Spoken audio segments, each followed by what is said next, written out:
Cześć, Jacek z tej strony. Witam Was ponownie na kanale Fototechniki. Dzisiaj mam dla Was recenzję obiektywu Viltrox 35 mm 1.2 Lab pod mocowanie Nikon Z. W końcu mamy natywne mocowanie Nikon Z dla tego cudownego Viltroxa. No i tak, powiedziałem cudowne, także już możecie wyłączyć film, bo jest to naprawdę świetne szkło, ale jednak podyskutujmy trochę o nim. No może ten wyświetlacz nie jest świetny, bo fajnie było, gdyby byłby zaokrąglony jak w Labie 135, ale już niech tam sobie będzie. Ja na niego nie patrzę. Wolałbym, żeby go nie było. Jakieś koszty produkcji może trochę mniejsze, chociaż ten obiektyw obecnie i tak kosztuje tylko 3999 zł z 5-letnią gwarancją, także i jeszcze chyba jest obecnie, albo przynajmniej na początku będzie promocja, że plecak ten o wartości 1000 zł jest gratis do tego obiektywu, także no tutaj promocja jest spora na to szkło. I jest to w sumie druga jego premiera, dlatego że ten obiektyw już nie wiem, czy od prawie roku nie jest na mocowanie Sony. I ja jak używałem tego obiektywu na Sony, on się spisał świetnie, jeżeli chodzi o zdjęcia. Największe problemy, jakie miałem, to po prostu testowałem go na A7 III, który w ostrym słońcu był nieużywalny, jeżeli chodzi o wyświetlacz i wizjer. Strasznie przekłamuje. Ja nie mam najmilszych wspomnień z użytkowania tego aparatu. Natomiast zdjęcia, jakie wyprodukował sam obiektyw aparat, były świetne, chociaż musiałem zgadywać ekspozycję tak naprawdę, ale no niech będzie Sony. W każdym razie no, ten obiektyw spisał się cudownie. Natomiast czekałem na niego bardzo, dlatego że chciałem go sprawdzić na normalnym aparacie, takim jak Nikon Z8, którego używam na co dzień. I on do tego aparatu pasuje idealnie, w sensie gabarytowo.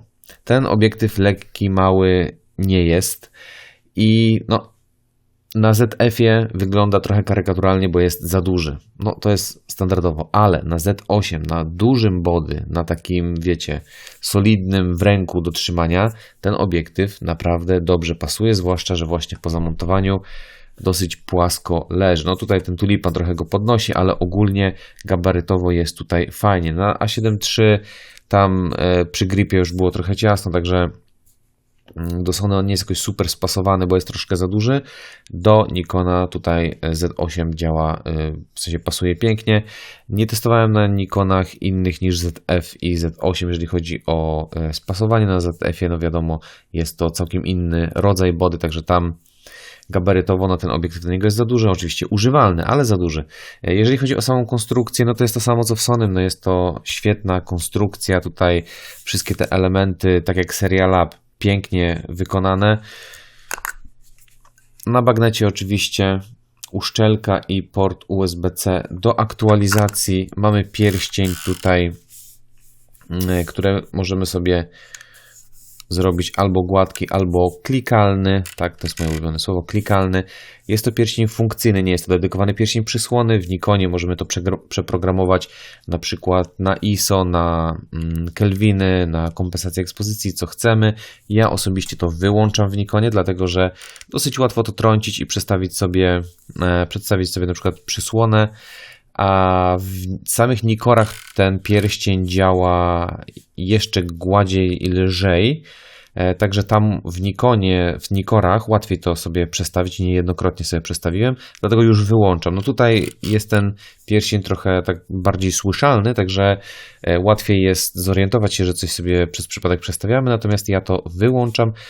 W Sony nie dało się tego przeprogramować, w Sony w body nie da się chyba przeprogramować pierścienia funkcyjnego, w Nikonie to mamy. Mamy oczywiście przełącznik AF-MF, jak również tutaj przyciski dwa funkcyjne. Ja osobiście z przycisków funkcyjnych na obiektywie również nie korzystam. W Nikonie mam wystarczającą liczbę przycisków na body zaprogramowanych, tak żeby nie musieć używać tego tutaj. Natomiast to, co przychodzi mi do głowy do używania, jeżeli to się da zaprogramować, bo nawet nie wiem, no to w nowych Nikonach, w nowych firmware'ach jest ten limiter autofokusa, czyli możemy sobie ustawić, w którym miejscu, od którego do którego miejsca ma ostrzyć i tylko w tym zakresie będzie nam przeostrzał, nie przez cały zakres. I nie wiem, czy to można przypisać do przycisków funkcyjnych, ale tutaj akurat mamy dwa, tak jakby wiecie, góra-dół. Byłoby to świetne, jeżeli można by było to przypisać. No ja tego nie robiłem, także tylko po prostu podaje możliwości. Średnica filtra 77 mm na kapselku tutaj mam napisane. Tutaj oczywiście też wszystko jest napisane.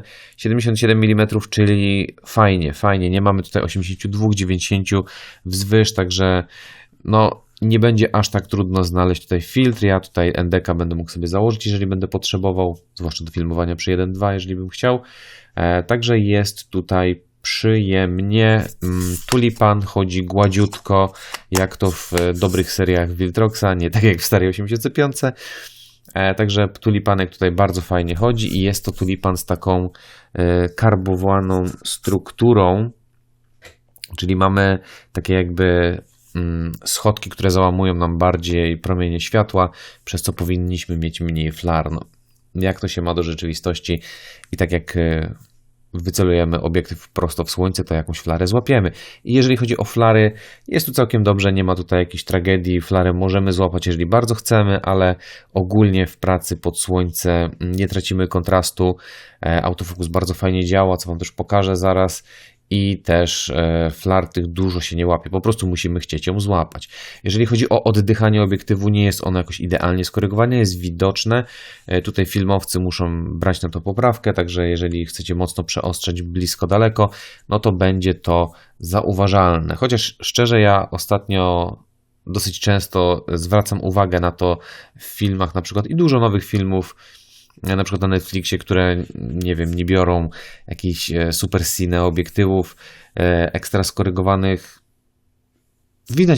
Widać oddychanie w tych obiektywach, szczerze mówiąc. Także to jest takie coś tak samo jak rolling shutter, trochę weszło, że tak powiem, do takiego kanonu po prostu filmowania czasami, ale nie jest to coś, co po prostu bez czego, w sensie z czym nie można nie filmować. Nie wiem, jak to nazwać. W sensie nie jest to deal breaker, jeżeli oczywiście ktoś na to zwraca uwagę. Mówię o tym, jest tu zauważalne oddychanie, także zróbcie z tym, co chcecie.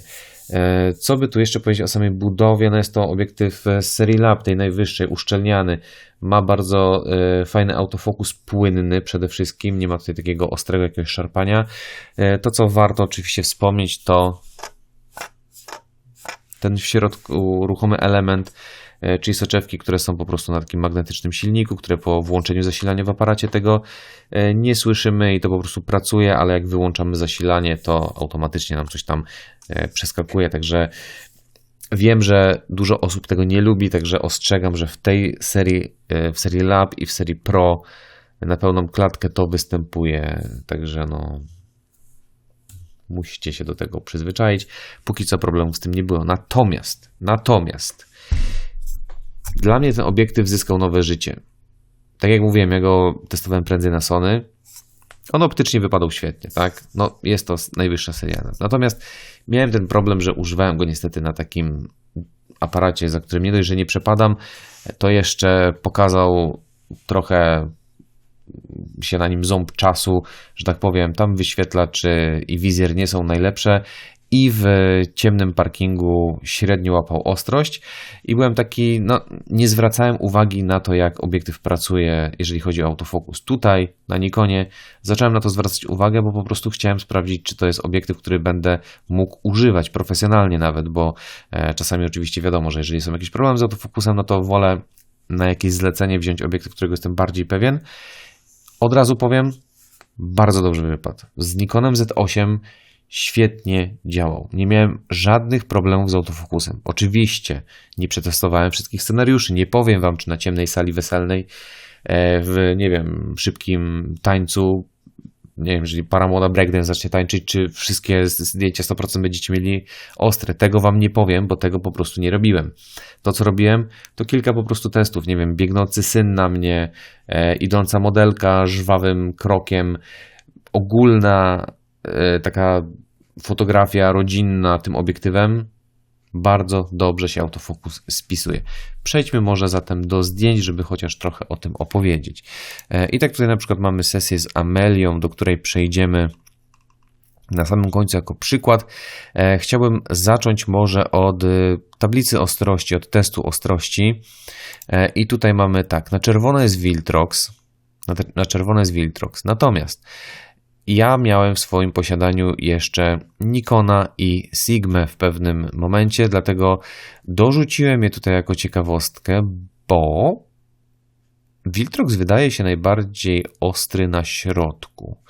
Brzegi Nikon ma najlepsze, potem jest Viltrox, a na końcu Sigma, która ma dosyć mocne aberracje, ale też Sigma jest bardzo mocno produkowana pod kątem korekcji w body, natomiast tutaj jeżeli chodzi o sam środek, to przybliżmy sobie Viltroxa, to jest wszystko na 1.2. Ja mam tylko przykład na 1.2.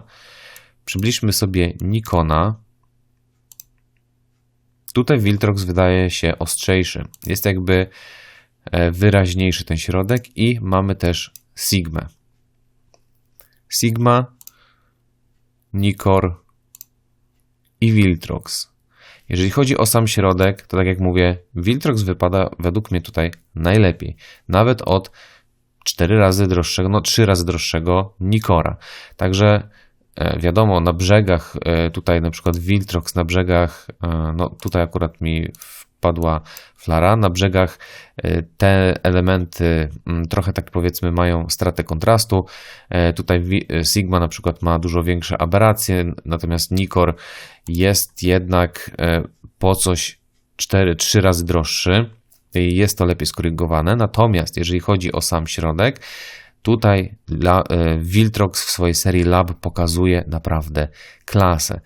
Przejdźmy trochę, może tutaj mamy 1.3. Tutaj się niewiele zmienia, jeżeli chodzi o środek. Jeżeli chodzi o brzegi, to samo. Mamy też, sprawdźmy sobie może następne 1.8. To jest taki, może 1.4. Wróćmy. Przy 1.4 jeszcze pozostaje dosyć duża winieta. Środek tak samo jest ostry. Brzegi bardzo podobne. 2.0. 2.0 winieta bardzo spada, środek jest, no nie wiem, czy jeszcze nie ostrzejszy. No i brzegi już są praktycznie idealne od 2.0. Sprawdźmy jeszcze, wróćmy do 1.8 na brzegi. Też są bardzo dobre. Tutaj 1.6 też jest fajnie. No to 1.4. Na 1.6 już brzegi zaczynają się robić bardzo kontrastowe. Tutaj winieta też spada. 1.8, 2.0. Na 2.0 brzegi już są naprawdę super.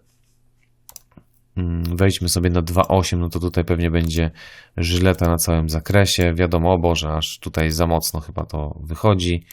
Co tutaj mamy później? 4.0, jeszcze 5.6. 5.6 pewnie jest najmocniejszym punktem tego wszystkiego. A tutaj aż po oczach razi. Nie wiem, czy już nie jest przesadnie ostre. Także od 1.2 ten obiektyw jest naprawdę żyletą. Tutaj takie tam strzały, pstryki przy choince 1.2 na 100% 45 megapikselowej matrycy. Naprawdę świetna jakość. Jeżeli chodzi o aberracje, tu jest na tej krawędzi powiedzmy trafiona ostrość. Delikatnie gdzieś tam się może pojawiają te zielone i tutaj delikatna magenta, ale jest to naprawdę znikome. To jest na 1.2. Po delikatnym domknięciu już się wszystko wyrównuje praktycznie, a nawet przy 1.2 tutaj nie ma się za bardzo do czego przyczepić. Bardziej bym się martwił może o jakieś mocniejsze aberracje przy bardziej domkniętym obiektywie w kontrastowych po prostu miejscach. Zobaczmy sobie na f16, czy to też nie jest źle. To się nie rozpada przecież. Także ten obiektyw jest naprawdę żyleta. Jeżeli chodzi o bokeh, no to tutaj naprawdę też nie ma co narzekać. Tutaj mamy lekką flarę złapaną. Bokeh jest naprawdę gładziutki. Jeżeli nawet domykamy sobie ten obiektyw, co tutaj mamy już 4.0, nie widać jakoś specjalnie mocno kanciastych tych blików. Jest naprawdę ładnie, okrągło i gładko. Kulki tego bokeh również są bardzo równomierne, nie mają żadnych dziwnych artefaktów, także jeżeli chodzi o jakość rozmyć, jest to naprawdę klasa. Jeżeli chodzi o użytkowanie, ostrość, również topka, naprawdę. Tutaj mamy kilka szybkich pstryków z moimi dzieciakami przy bitwie nerfowej, ale wróćmy może do zdjęcia Ameli. Tutaj specjalnie pojechaliśmy sobie na taką szybką sesję Przy minus 11,5 stopnia autofokus nie zawiódł, aparat trochę smurzył, jeżeli chodzi o ekran. Tutaj, jeżeli chodzi o pracę obiektywu, nic nie zawiodło. Na 1.2 wszystko robione. Nie wiem, czy miałem jakieś, szczerze mówiąc, nietrafione bardzo zdjęcia. Kilka może się myknęło, bo po prostu przy AFC tutaj robiłem te zdjęcia i to zawsze gdzieś tam może coś uciec. No, nawet tu się wyostrzyło. No, to jest po prostu żyleta. Wszystkie te zdjęcia to jest naprawdę, naprawdę żyleta. Jeżeli chodzi o flarę, to tutaj gdzieś łapałem chyba jakąś flarę, czy to na początku było? O, tu było. Tutaj się złapała taka flara, specjalnie łapałem, także czasami jakiś taki duszek może się pojawić.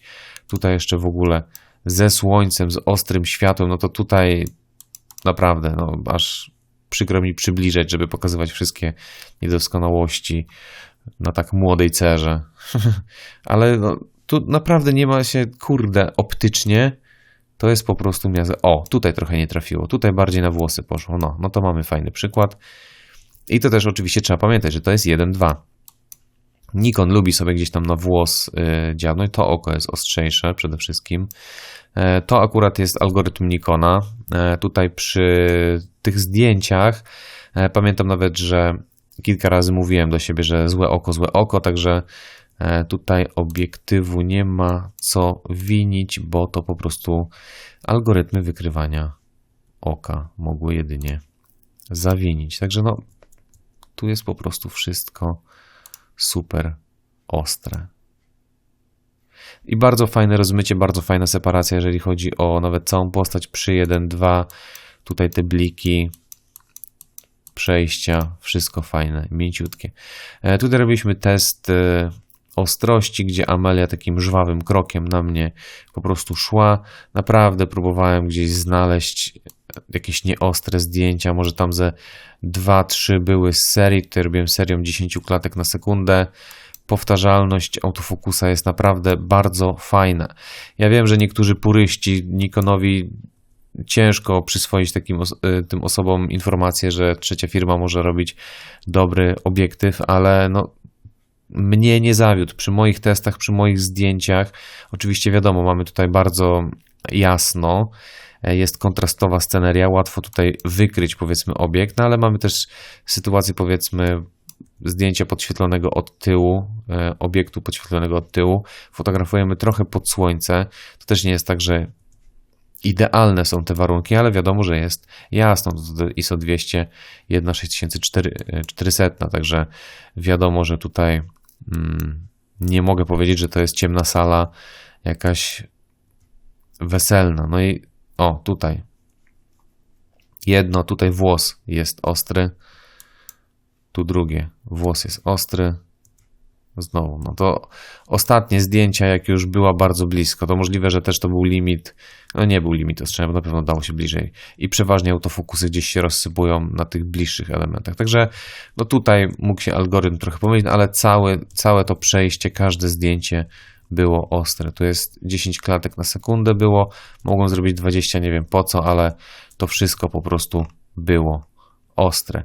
No i tak jak wspomniałem, obiektyw jest naprawdę świetnie wykonany, to przede wszystkim. Super leży w ręku. No to jest topka. Ta seria Lab to jest najwyższa seria Viltroxa i jest ona po prostu świetnie wykonana. Tutaj wszystko za siebie mówi. Jedyne takie minusy, tak? Oddychanie. Oddychanie można powiedzieć, że jest tu po prostu zauważalne, także dla niektórych może to być minus.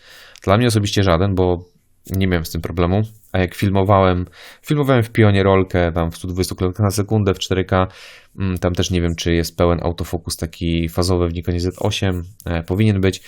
Przy 1.2 to też jest tak, że Nikon ten autofokus ma taki swój standardowy, w sensie nie jest to jakiś ekspres, ale ja też nie mam ustawionych najszybszych autofokusów w filmowaniu, bo ja lubię takie wolniejsze przejścia, nie szarpanie autofokusa. Także ja mam ustawione na normalny, nie przyspieszony tryb, w sensie taki bardzo czuły autofokus.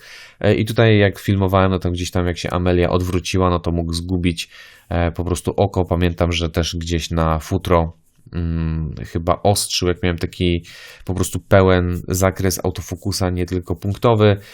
Także tutaj widziałem algorytmy Nikona, że po prostu gubią gdzieś oko i mogą ostrzyć w innych miejscach. No to też kojarzyłem te momenty, powiedzmy, przy filmowaniu, ale samo filmowanie trzymało oko w takich krótkich momentach, jak Amelia się ruszała i autofokus tutaj się bardzo dobrze spisa. Oczywiście jest to ciężki sprzęt, jeżeli połączymy go na przykład Z8 na gimbal, jeżeli chcemy to wrzucić, no to już taki solidny. Ja do filmowania nie będę się bał go używać, ale ja nie filmuję jakoś zawodowo, po prostu do swoich jakichś takich małych projektów. Jestem pewien, że da sobie radę w tych sytuacjach, w których ja będę go potrzebował. Oczywiście nie mówię, że jest to obiektyw filmowy i że do tego się nada, ale sami wiecie, jak po prostu Nikon też śledzi, jeżeli chodzi o autofokus przy filmowaniu, no to sami możecie sobie odpowiedzieć, czy wam się coś takiego sprawdzi, czy nie. Jeżeli chodzi o zdjęcia, mnie nie zawiódł praktycznie w żadnym przypadku. Pod słońce łapał, w ruchu łapał.